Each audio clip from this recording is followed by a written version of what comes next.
quand on regarde Brandon, pour moi, on me dit, c'est un garçon normal. Il est parfait, il n'a pas de problème. Pourquoi vous voulez trouver des problèmes? Je dis, je ne veux pas trouver des problèmes. Je dis, moi, les problèmes, je les vois tous les jours à la maison. Vous ne voyez pas sur la caméra, mais comme vous voyez sur la porte des enfants, ici, il y a des papiers collés partout pour justement essayer qu'il n'oublie pas. Qu'il n'oublie pas de, quand il se lève, qu'il faut qu'il se brosse les dents, qu'il se douche, quand il enlève ses vêtements, qu'il doit les ramasser, les mettre dans un panier, qu'il doit se laver tous les jours, que quand il prend quelque chose là, qu'il le redépose là où il a pris. À l'heure actuelle, toujours? Ah oui, maintenant c'est comme ça. C'est tous les jours comme ça. C'est pour moi, c'est tous les jours comme si je pouvais enregistrer une cassette qui répète les choses, les mêmes choses, tous les jours. Tous les jours, tous les jours, tous les jours. Au début, on se disait peut-être qu'il le fait exprès et tout, mais au bout d'un moment, on voit que c'est pas fait exprès. Et il y a un moment aussi où il a une coupure avec ce monde. Il y a pendant 10-15 minutes, c'est comme s'il est dans les nuages.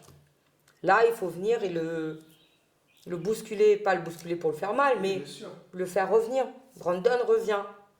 Arrivé en CE2, je retourne voir le professeur, toujours avec mon discours en début de rentrée scolaire. Et là, je dis au prof, je pareil, je dis, bon, écoutez, Brandon aura des difficultés, vous allez voir, il sait pas lire, il confond les lettres, il ne sait pas ses syllabes, il ne sait pas écrire. Au début, on avait mis ça sur le dos, ben, il est né en Angleterre, sa première langue c'est l'anglais. C'est peut-être pour ça qu'il est en retard. Pas longtemps. Et là, on me dit effectivement, en CE2, qu'il devrait être placé en CLIS. Ok, du coup, je fais, ben, c'est quoi la CLIS? On me dit, ben voilà, c'est une des classes où ils sont peu d'élèves pour des élèves qui ont des difficultés. L'orthophoniste voit effectivement que Brandon a des gros soucis, que pour son âge, il n'a qu'un niveau d'enfant de CP CE1, chose qui n'est pas normale. Aujourd'hui, on ne sait pas pourquoi, on ne sait pas c'est quoi le problème, j'aimerais bien savoir le problème.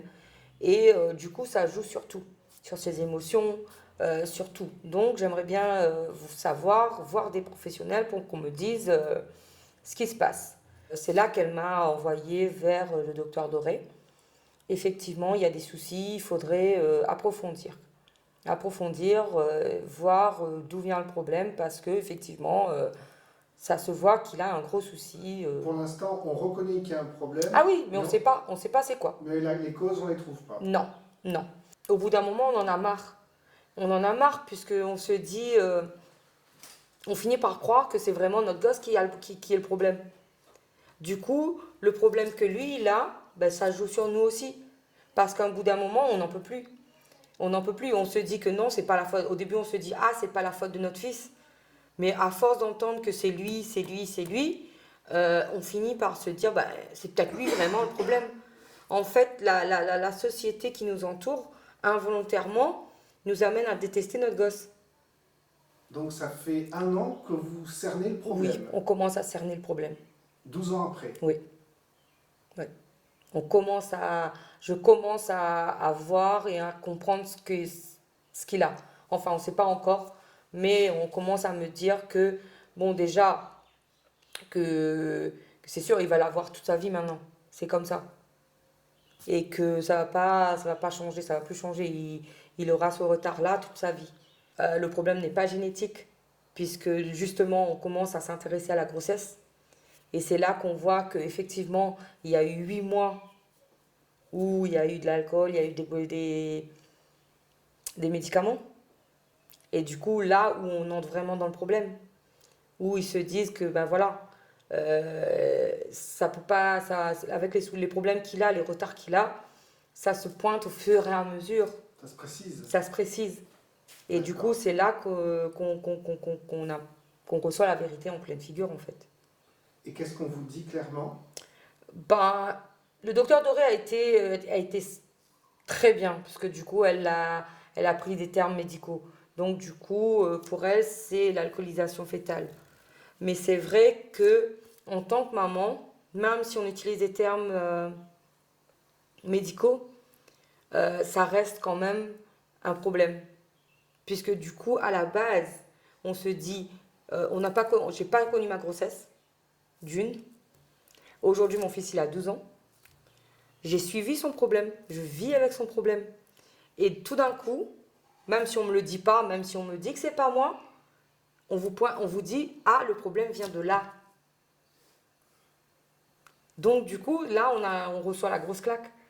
On reçoit la grosse claque parce qu'on se dit, c'est de ma faute si j'avais pas bu, si j'avais pas pris les médicaments, si j'avais pas tout ça. Mon gosse serait normal. Il serait comme tout le monde. Et c'est vrai que même si on essaie de vous rassurer, on n'enlèvera jamais ce côté de culpabilité, en fait. On l'enlèvera jamais, puisque du coup, on se dit, on se pose plein de questions. Pourquoi j'ai pas senti cette grossesse? Pourquoi j'ai pas vu ce bébé? J'ai pas senti ce bébé bouger? Pourquoi? Donc, il y a toutes ces questions.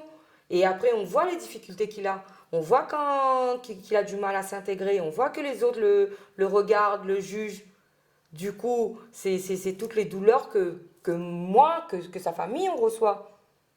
Donc, du coup, tous les soirs, quand on rentre chez soi, ben, il y a tout ce poids. Ce poids de se dire que si seulement j'avais su, ça ne serait pas arrivé. On ne demande pas que le côté professionnel. On demande le côté humain. Parce que être professionnel et travailler avec ces enfants-là, pour moi, c'est avant tout d'être humain. D'écouter, excusez-moi, mais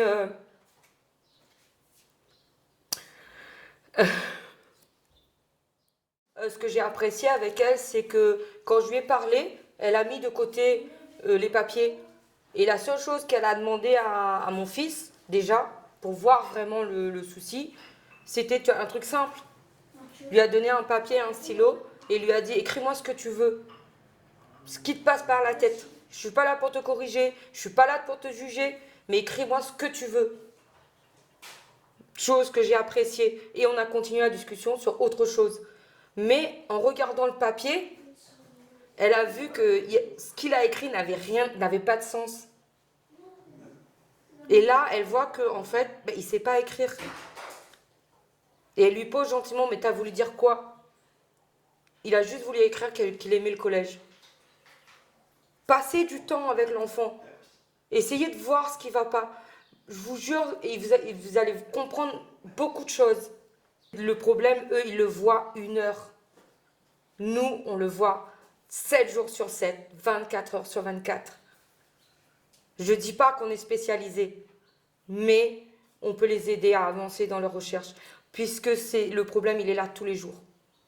Eux, ils le voient que sur un rendez-vous. Aujourd'hui, il entre dans l'adolescence. Il entre dans l'adolescence et dans sa tête, il a la mentalité et le niveau d'un enfant de 6 ans, 5-6 ans. Donc, en tant que maman, et ce que je dis au collège et ce que je dis avec tous les professionnels, quand il a 18 ans, il devient quoi? On fait quoi avec lui? Si à 18 ans, il a, je sais pas moi, il n'a pas le niveau non plus d'un enfant de 18 ans, vous allez faire quoi de mon fils? On va le mettre où? Demain, moi, je ne l'ai pas encore expliqué, que aujourd'hui, s'il est comme ça, c'est parce que, voilà, quand j'étais enceinte, j'ai fait ça, j'ai fait ça. Demain, est-ce qu'ils se sont posé la question, comment lui va prendre la chose? Comment gérer ce que lui va penser? Moi, j'ai déjà pensé à ça. Parce que moi, je sais que maintenant, il va se retourner contre moi. Même si c'est pas moi. Mais est-ce que eux, ils ont pensé à ce côté-là? Est-ce que cette vérité-là va faire sur lui, dans son cerveau? Donc, vous voyez, c'est des questions que moi, je me dis, est-ce que eux, ils se posent? C'est bien de savoir ce qu'il a, mais l'impact que ça va avoir, est-ce qu'il le cherche à savoir ça? Aujourd'hui, je suis arrivée à un point où j'arrive à peine à boire un verre aujourd'hui.